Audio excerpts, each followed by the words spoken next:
Gamarjoba. My name is Roberto, and I would like to sincerely thank you for taking the time to check out my podcast, The History of Sakartvelo, Georgia. In all likelihood, I would venture to guess that you found us because you were searching for either podcasts, YouTube videos, blogs about the history of Georgia, or you're hearing this on another podcast, like this one. I'm both sorry and happy to report that this beautiful and fascinating country is, to my great surprise, criminally underrated in the history world. As of now, this is the only podcast I am aware of dedicated to the full history of a nation and a people that have served as the battleground for empires all throughout European and Asian history. But the land of the Kartveli is so much more than that. The birthplace of wine, the second Christian kingdom, the land of fantastic food, nearly superhuman dancers and musicians, and perhaps, most importantly, a people that have preserved their culture, pride, and independence after centuries of one conquest after another. Empires rise and fall, but Sakartvelo always seems to survive in the end. So, let us celebrate this beautiful land by coming with me on this journey from prehistory to the present day, right here at the History of Sakartvelo, Georgia. You can find us on our website, historyofsakartvelo.com, or on Twitter at history_Georgia. Sakartvelo is spelled Sakartvelo. Now back to your regularly scheduled podcast. Kia ora, g'day and welcome to the History of Aotearoa, New Zealand.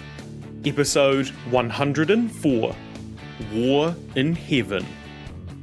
This podcast is supported by our amazing patrons, such as Jan, Palila and Harold. If you want to support Hans, go to patreon.com/history Aotearoa. Last time, we started our discussion on Māori religion. We went over some of the disclaimers and talked about the creation of the world that we know today after Te Pō, the primordial darkness. We also introduced the Big Six, the top gods in the Māori pantheon. Today we will continue the story of what happened after the separation of the Sky Father and Earth Mother. Pretty much the first thing that happened once his task was complete was that Tāne Mahuta felt kinda bad and wanted to adorn his parents with finery to make them look all fancy. He started with his father and gave him the sun, moon and stars, sometimes described as giving Rangi a shiny cloak. Then he turned to his mother and gave her trees, plants, birds and insects to clothe and roam around on her. Once this task was complete, Tāne received a rather interesting call with a pretty big job opportunity. He was asked to climb through the heavens to reach the highest one and retrieve the baskets of knowledge. These kete contained a whole host of important information about the nature of the universe that later would be taught by the whare wānanga, including the idea of the whare itself. There was also a whole lot of other important stuff, like what tapu is and how it works and things like that. This pissed off Whetao quite a lot. As we mentioned last time, he was quite jealous of Tāne, given he was doing really well for himself despite being the youngest sibling, which Whetao took as a bit of an insult. Additionally, Whetao kinda hoped that he would be the one chosen to get the baskets of knowledge, so was further insulted that this wasn't the case. As such, Whetao planned revenge on Tāne. The atua of the forests began climbing the heavens, and when he reached the second one, he learned the design of the whare wānanga, called whare kura. Whetao followed him, taking a slightly different route up the side of the heavens to remain unseen. Whetao missed Tāne in the second heaven and learned he was already in the third, so Whetao sent his minions to attack him. Things like mosquitoes, sandflies, owls, bats, and other creatures of the night attacked Tāne. Thankfully, Tāwhirimatea and his winds dispersed them so that Tāne could proceed. He kept climbing with some friends, most of whom gave up along the way. Eventually, he made it to the entrance of the topmost heaven, either the 10th or 12th, to be greeted by the supreme god's attendant, Rehua. Tāne underwent a purification ritual before entering the final heaven, and underwent another purification once inside, since the topmost heaven was the most pure and tapu, meaning there was a bunch of protocols that needed to be followed. You don't meet the Pope in your jandals after all. A few moments later, Tāne emerged with the Kete of Knowledge, of which there were 3. While this was going on, Whiro was slowly making his way up, deciding to set an ambush with his minions a couple of heavens down, springing it as Tāne was returning with the baskets. A large battle ensued, but Tāne, having been strengthened by his travels, won the day. Some of Whiro's followers were taken prisoner, others fled to the earth where they began harassing humans, and Whiro himself was cast down straight into the underworld, where he remains to this day. You might have guessed that the timelines of some of these events don't quite add up. I mentioned that humans had been created in the previous story, but I haven't told you about that yet, because in some sources it hadn't happened at this point, but in others it had. So don't get too caught up in the specifics of what events go where. It kinda doesn't matter and isn't really the point. As such, you may have heard that the following story happens fairly soon after the separation, and may somewhat contradict Tāwhirimatea's actions in helping Tāne fight Whiro. Because the Atua of Storms still held a grudge against his younger brother for pushing their parents apart with his legs, and had been conspiring with his father, Rangi, to enact some revenge. In doing so, he started a godly war by sending wind, rain, and all manner of storms to attack his brothers. This war was also described in our early episodes, and chronicles not only the fight between Tāwhirimatea and his brothers, but also Tangaroa and Tāne Mahuta. This was because Ikateri, father of fish, and Tu Te Wehiwehi, father of reptiles, both of whom were children of Tangaroa, split up onto sea and land respectively. This caused a division between Tangaroa and Tāne, who became enemies, the latter giving humans waka, spears, nets and the like to catch Tangaroa's descendants, whereas Tangaroa constantly buffets the land. Tāwhirimatea wasn't just angry at Tāne for doing the deed, he was annoyed at all the gods who consented to the idea of the separation. So, he also attacked Rongo and Haumea, though Papa hid them for a time, which is why Kumara and Aruhe are found in the ground. Instead, the wind god fought against the solitary Tu Matoinga, who managed to hold his ground and weather the storm. Hence why humans are able to withstand against wind and rain. Feeling that their honour had been satisfied, Tāwhirimatea retreated back to Rangi. However, now the story switches to Tu Matoinga, who was annoyed that his brothers had not come to his aid. So he made snares to catch Tāne's children, birds, and did the same with Tangaroa, with nets and fishing lines. Rongo and Haumea's children were harder to find, since they had retreated underground, but he recognised their hair, the fern stalks and kumara leaves, and pulled them up to put into baskets. Since Tu cooked all the offspring, rendering them Noa, this shamed his brothers, who were inherently tapu. Overall, this story is all about why humans are at the top of the food chain and can eat plants and animals, generally giving the vibe that we are the superior species. As mentioned last episode, Kaitahu have a slightly different version of this story. Or, depending on how you work it, this is actually an entirely different war, where Tu and Rongo are the villains who introduce, quote, evil and death into the world, end quote. This seems to have resulted from Tane setting up the stars and retrieving the baskets of knowledge. In so doing, setting up the rules of tapu, and seemingly Tu and Rongo weren't all that keen on the whole idea. So, as a kind of revenge, they wanted to see if Tane's children tasted nice, so they killed either a bird or a fish.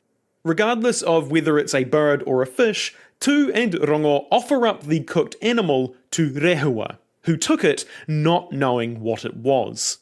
Rehua is sort of a god of pure goodness, so they took this as a positive sign and went up into the heavens to fight Tane. Versions of similar stories usually show Tu being victorious, but in Kaitahu's telling, Tu is actually killed, with Rongo trying to avenge him in another battle, but is instead cast into the underworld. Hence, again, why Kumara is in the ground. Other tellings have various gods fighting each other, such as Tane and Tangaroa, with Rongo often depicted as trying to broker peace between them, and in one story, he actually offers to make this his full-time job, so that everyone can live in peace. However, Tu refuses, and hence why the world isn't in a perpetual state of peace. It's stuff like this that means, although Tu Matoinga is really important in the pantheon, he misses out on being higher because he's a bit of a dick. However, Tu gets off pretty light in this story, as he is described as being reasonably merciful towards his enemies, which is actually a bit unusual for him. Also unusual is that Rongo, typically the god of peace and the guy who wanted to make that his full-time job, advocates for total war against Tane, to which even the literal god of war tells him to chill the fuck out. After everyone had calmed down after getting into a huge family argument at the Christmas table, which resulted in a couple of them being banned from ever attending again, the Big Six decided that they wanted to fill the earth not just with plants and animals, but something greater. A mortal race of intelligent creatures. Humans.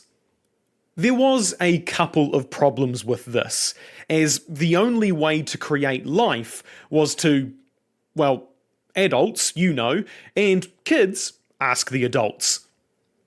All of the Big Six were blokes, and although we love to see a gay romance, biologically speaking, two fellas a baby does not make.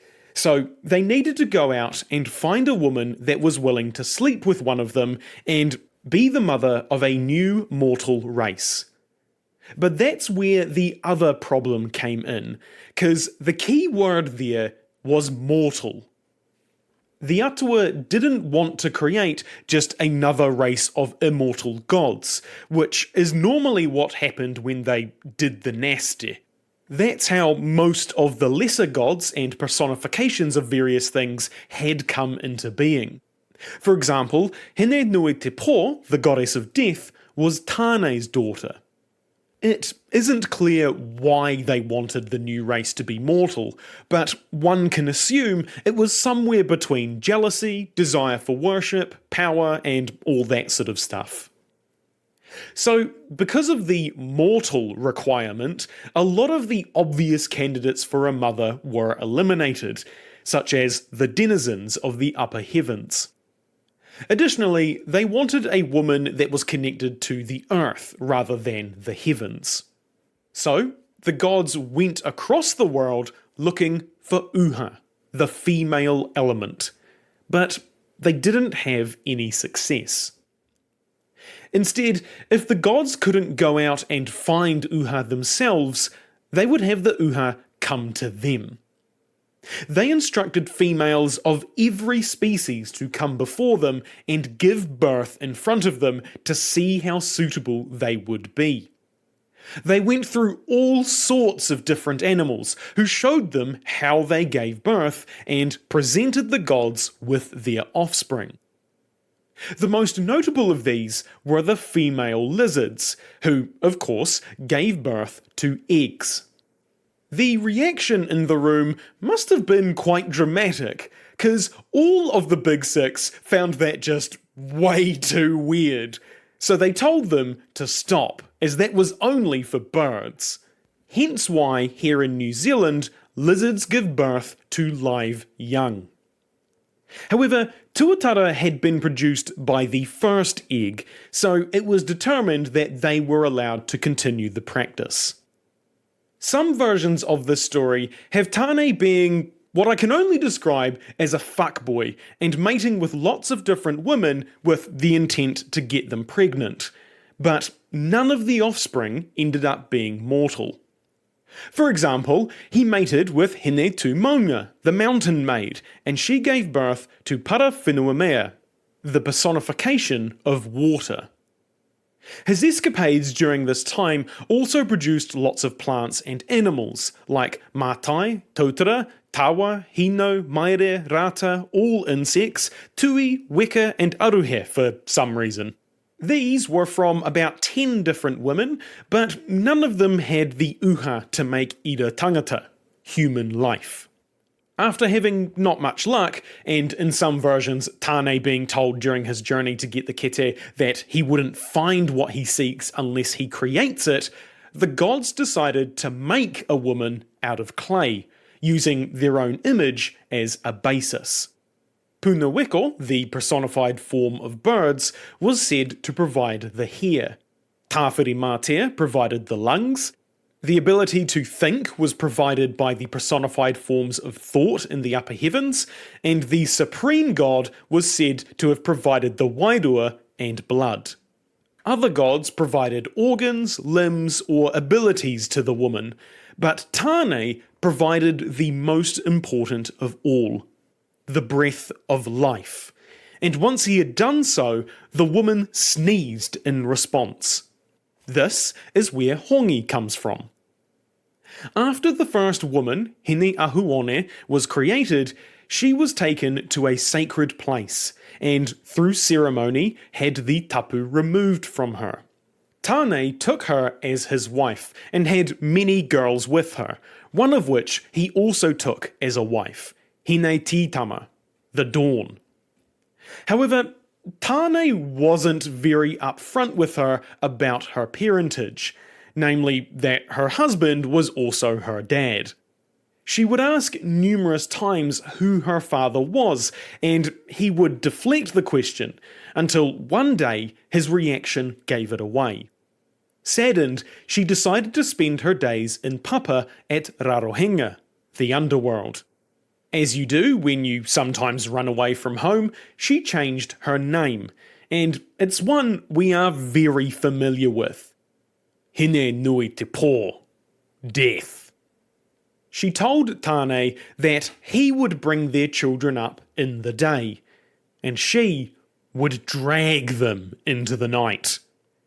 Depending on how you interpret this, it could be meant as a threat towards humans, or perhaps as a statement of protection, as she sometimes is said to protect the souls of the dead. There are lots of variations on how Uha was found, and how the first woman came into being, but they generally follow similar threads, such as quite a few intertwining with the introduction of death into the world. As mentioned, all of the children from Hine Ahuone were women, and unlike the story about the first woman, the story of the first man can vary wildly depending on who you ask.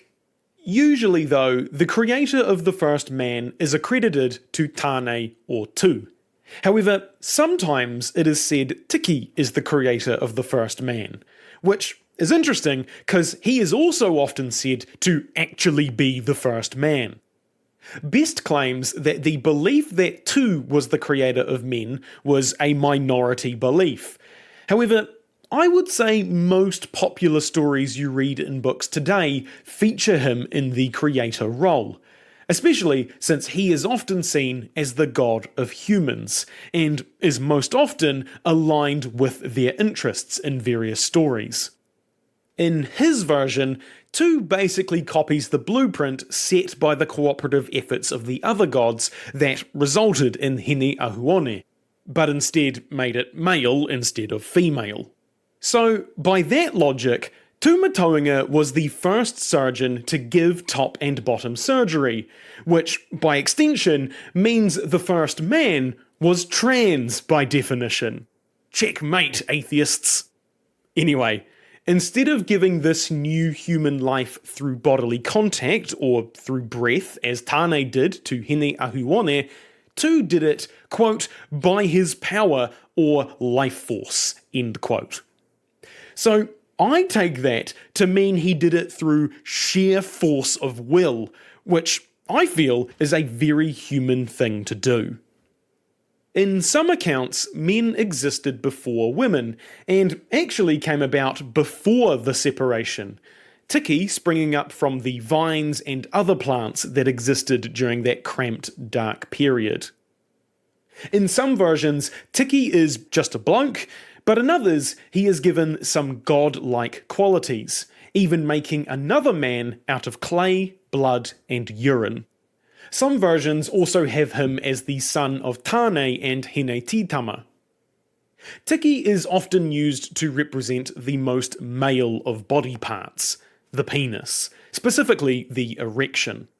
His name is even sometimes said to be Tiki Ahua, the name given to Tāne's erection when he had intercourse with Hine Ahuone. To end this episode, I think it would be good to take a closer look at the heavens that we have mentioned, as I kind of just dropped that on you without really explaining it further. Although it depends on who you ask as to whether there are 10 or 12 heavens, the gist of the idea is that there are multiple areas or levels in the sky that are stacked on top of each other. The main way to get between them to be to climb up or fly up, as various characters sometimes do. Each of these heavens is said to have its own sun, moon, and stars, and each has a different quality or theme. The first heaven, the one we can see from Earth, is Rangi himself, and is where Tāwhiri resides.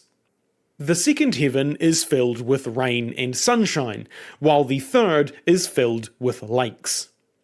The second heaven also had the wharekura, which was the template that Tāne took for the building that would house the wharewānanga. The fourth heaven was where the souls of humans would be sent once they were born. The fifth was the, quote, abode of spiritual beings, end quote. The sixth was the home of the lesser-ranked gods. Tāwhiki from episode 98 rules here. The seventh and eighth heavens were where human souls are born and wait to be allocated to bodies.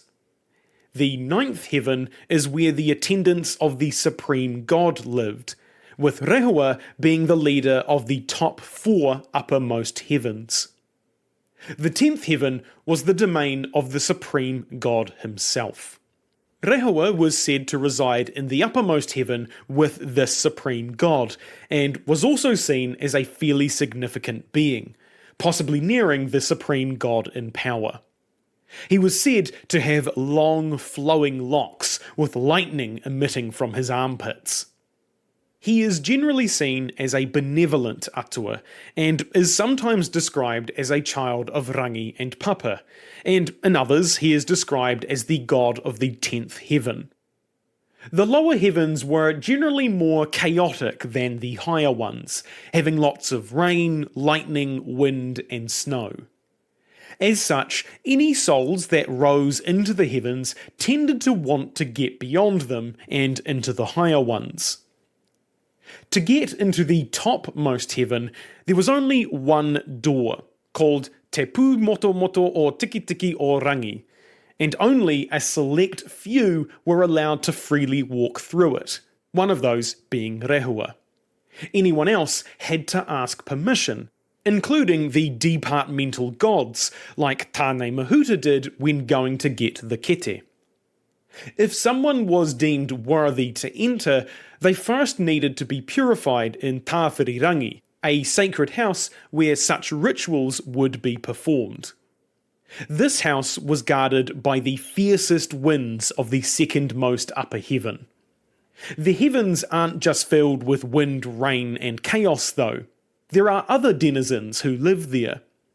The broad term for beings that live in the uppermost heaven is upper, and they are split into two groups: Whatukura, who are all male, and Marekura, who are all female.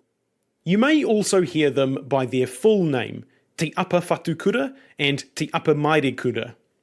Beings that attended the supreme god, such as Rehua, were also called Apa, but due to their important jobs, they were afforded special titles. The Apa were often messengers of the Atua, possibly just the supreme god specifically, and were perhaps minor gods in their own right.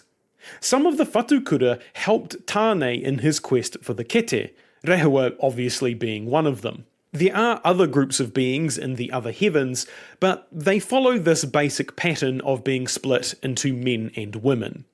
One of the more interesting groups that spend most of their time on Earth are the Aotearoa, who are in charge of keeping the various natural forces in check, since it would be pretty bad to just have them doing whatever they want and run rampant.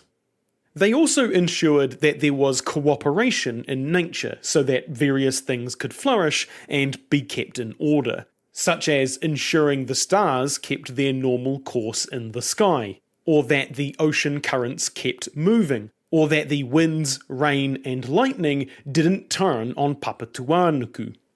Some controlled disease, others the seasons, and generally they held deep occult knowledge of the heavens and oversaw tapu areas. Pretty much every aspect of life, both material and immaterial, was covered by a few of these beings. A lot of these guardians cross over as being the origin of various things, such as being the origin of seabirds, sharks, and even the big departmental atua were among these guardians. That is to say, due to Tāne Mahuta's position as taking responsibility for the trees and such, he is also considered a Aotearoa. These beings were appointed by the gods themselves around the time Tāne brought back the baskets of knowledge. They looked after all these forces on Earth and in the heavens except for the topmost heaven, since the supreme god could handle that himself. Wanting to keep his finger on the pulse, the Whatukura would report back to the supreme god about how well the Aotearoa were doing.